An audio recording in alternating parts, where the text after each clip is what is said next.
So the year was 1952, and there was a woman by the name of Florence Chadwick who embarked on this journey, a 26-mile swim between the coast of California and the Catalina Islands. Now, this is a pretty daunting task, and she's had experience at this point in her life as she, at this moment, held the record as the fastest time to swim the English Channel. And still, pretty remarkable feat. But as she began 15 hours, just so everyone heard, 15 hours into her swim, this thick fog kind of settled in over the ocean as she's swimming. And as this kind of threw her bearings off, she got confused, exhausted, and discouraged, and she was ready to quit. But the people in her aid boat, the people who were there to support her, said, just keep swimming, keep swimming, keep swimming. And so she swam for another hour until she finally couldn't handle it anymore, and she threw in the towel and she quit. Now, for us today, I wonder if in some of our lives it feels as if we're walking through this dense fog, where there's things that are happening that are causing us to lose our bearing or to feel out of sorts. Maybe it's an exhaustion, maybe it's a discouragement, maybe it's just we don't know what to do or where to go. And so we feel as if we're walking through this dense fog. We've been there, and maybe we even feel as if we're ready to quit ourselves. Maybe quit on a goal of becoming debt-free, or a goal of losing weight, or a dream, that an aspiration that has been in your heart for quite some time, and you're just ready to quit.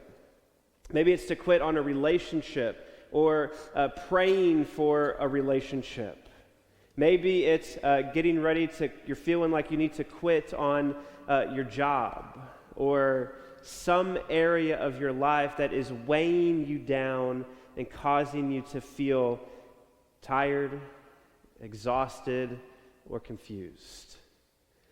And if you've been there, or if you're there right now, don't quit. Seriously, don't quit. Because that's what we're going to see, is that it's often through these moments of pain, these seasons of struggle, where God does some of his biggest work in our lives. And yet, the urge to quit is still there. And I forgot to mention this. If anybody didn't get sermon outline notes, they're back there. I think if anybody wants them, just raise your hand and Mike will bring you some. You don't need them, but they're helpful, because it actually gets you into a better spot in heaven if you take notes during sermons. Okay, totally a joke, but it does help you remember and reflect a little bit. And so there's reasons that we have this urge to quit. And the first one is this, that our perspective is often limited. We view life through a keyhole. We see a small glimpse of the entire picture.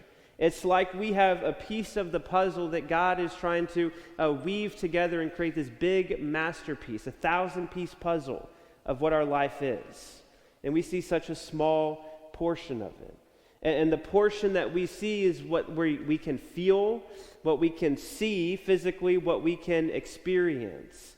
And what so often happens is that in our limited perspective, we can easily get caught up on the walls that surround us, on the problems, the barriers, the things that are keeping us from where we want to go.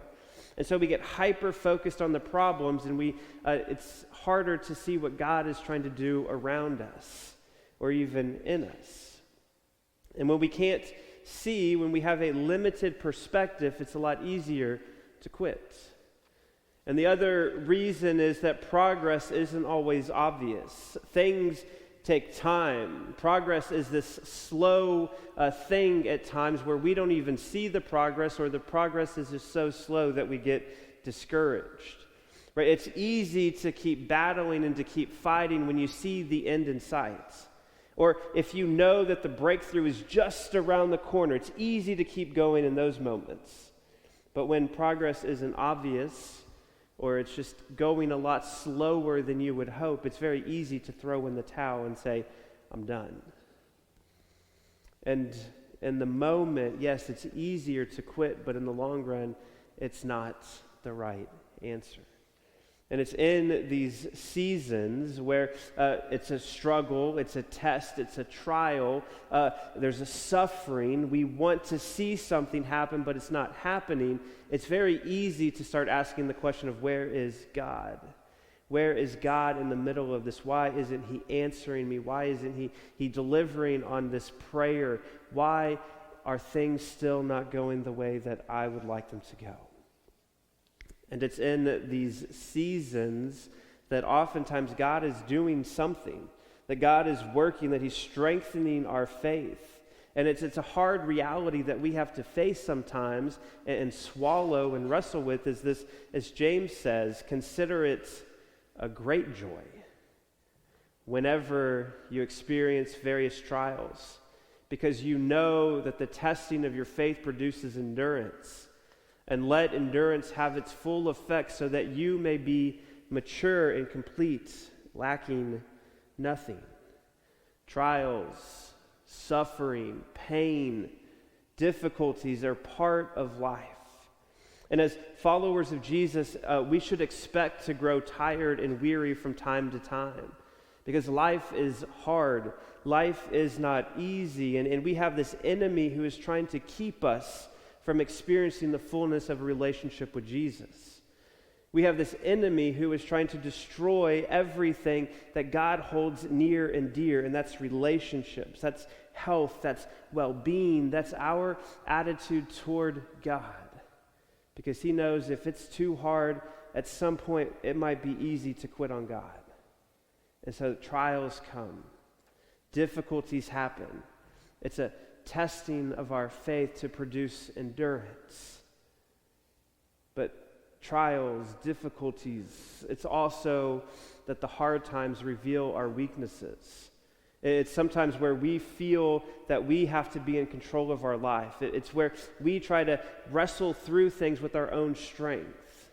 And so when we don't see the progress, when things don't go the way we want them to, we're forced to ultimately realize that we can't do it on our own, that we have to turn this over to God because he is the one who is over all things. And the reality is that it's through these seasons that God is ultimately shaping us to be the man or the woman that God has called us to be. And God often does something in us before he does something for us. It's part of this process of sanctification, of being made more like Jesus. And it's the shaping of our hearts and our minds to help us truly live and be dependent on God. He's building faith. He's building strength. He's teaching us to depend on him even when we don't see the results. I mean, we've sang 3 or 4 songs this morning about trusting God even when we don't see on the other side. Why? Because he's been faithful in our past. And what so often happens is we lose sight of that. We lose sight that he is in control and that he is working in us and through us and around us on his timing, not our timing. And what we get to do is we get to continue to be dependent on him, because we know that he is good, that he is faithful, that he ultimately loves us. But see, what so often happens is we try to do things on our own. And what that looks like a lot of times is us walking or spinning around in circles, trying to make sense of life, when in reality we just need to run to the Father. And so I found this YouTube video this week as I was mindlessly scrolling, I'll admit it, but I thought it was very helpful for today. And so I'm hoping it all works the way that it's supposed to. So I'm purposely making as light of this as possible, because to her this is a big deal. Like, this is a little bit of a trauma response. This is out of control. I don't know what to do, and the worst thing I can do is focus on what she's doing wrong right now. She's finding her peace. She's figuring it out. She's self-soothing.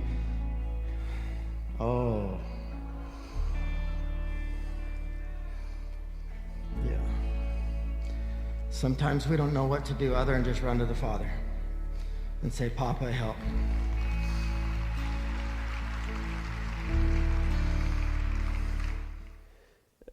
And so for us, when we are at the end of the rope of our own strength, of having the answer and trying to figure things out on ourselves, the only thing that we can do is run to the Father and say, God, I need your help.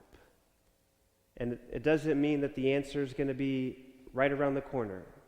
I mean, that would be really nice, isn't it? Wouldn't it? But what we can go to the Father in confidence, because as it says in Revelation chapter 2, it says, the first and the last, the one who was dead and is now alive. He says, I know your affliction. It's Jesus saying, I know what it is to live with affliction, which means it's this idea of constant pressure. I know what it is to have this constant pressure in your life that is weighing you down, that is carrying this heavy load of a situation that you want to be made right, but it's just not in this season or in this moment. I know what it is to have this constant pressure because I carried this affliction to the point of death on the cross, where I could not physically take it anymore, so that through my suffering, you would have forgiveness. Through my suffering, you would have life with the everlasting God, the creator of all the earth, who never runs or never becomes faint or weary, who never tires, who has no limit to his understanding. This is who God is, that he is everlasting. He's always been and he always will be. He's all powerful, he's all knowing, he is almighty, and he is right there in the middle of it with you. Whatever it is, whatever the fog is in your life, he is right there with you. And then the very next verse, we see who we are not. And we are not God, because the everlasting God, he gives strength to the faint. And he strengthens the powerless. The youth may become faint and weary, and young men stumble and fall. I mean, even the people in the prime of their life who have perfect health scores get tired. Everyone gets tired and weary from time to time. And here's what Isaiah is meaning when he says weary and tired. He says it's this failure through loss of inherent strength. And then in verse 30, he goes a step further and says it's exhaustion because of the hardness of life. Maybe you feel that now, that you're at the end of your strength, or that you're so exhausted because life is hard and you don't know what to do. And yet God gives us this answer. He says, but those who trust in the Lord will renew their strength. They will soar on wings like eagles. They will run and not become weary. They will walk and not grow faint. Those who trust in the Lord will renew their strength. And here's what Isaiah is saying when he says this word renew. It's to put on afresh. So when we talk about our strength being renewed, it's this idea that we're going to keep putting on fresh strength. We're going to change our source of strength from ourselves, and we're going to put on the strength of God, who is the everlasting God, who does not grow tired and does not grow weary. We're going to put on his strength for the things that we are walking through, the battles that we are fighting, the situations that are weighing us down. We're going to put on his strength. And then we're going to walk. We're going to run and not become weary. We're going to walk and not faint, meaning we're going to be able to take and navigate life because ultimately we're dependent on his strength. Because he is with us, because he is near us. You see, God has promised his strength to the weak and weary so that they may be able to endure the sufferings of this life. Right? Because life happens. Life is hard. And yet God meets us. He comes toward us with commitment and compassion and says, I want to share my unending, my abounding strength. my ability to not grow tired and weary. I want to share that with you because I love you and I care for you and I want you to be well. That is who God is.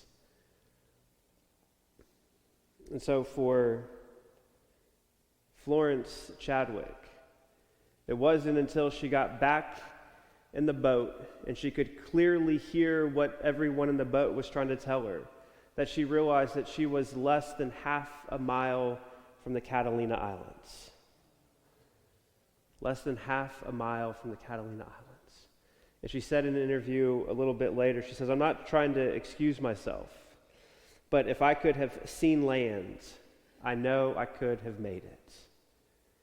And so for those of us who are walking through this season of fog, who might be ready to quit, keep this in mind, that He is closer than you think. And that the breakthrough, the answer, the solution or the restoration might be closer than you think. And as we walk through life and as we draw near to Him, as we run to the Father, the greater that God appears to us, the smaller our afflictions will seem. So don't quit. Don't quit on your dream. Don't quit on your goals. Don't quit on relationships. Don't quit on your job. Don't quit on praying for your kids. Don't quit on your faith. Seriously, don't quit. Because He is closer than you think. And He has promised to share His strength with those who trust in Him, who run to Him, who seek Him. Because the Lord never grows weary for an instant. He is everlasting, who even if you can't see it right now in this moment, is doing this thing in you and around you. He's working. He's in control of whatever it is. And He perfectly understands your needs. And He has promised to give you strength, to give you peace, to give you hope, day by day, hour by hour, and moment by moment. So run to the Father. Depend on His strength. And may His peace and His strength fill your hearts and your minds and your bodies today and always. Amen. And don't quit.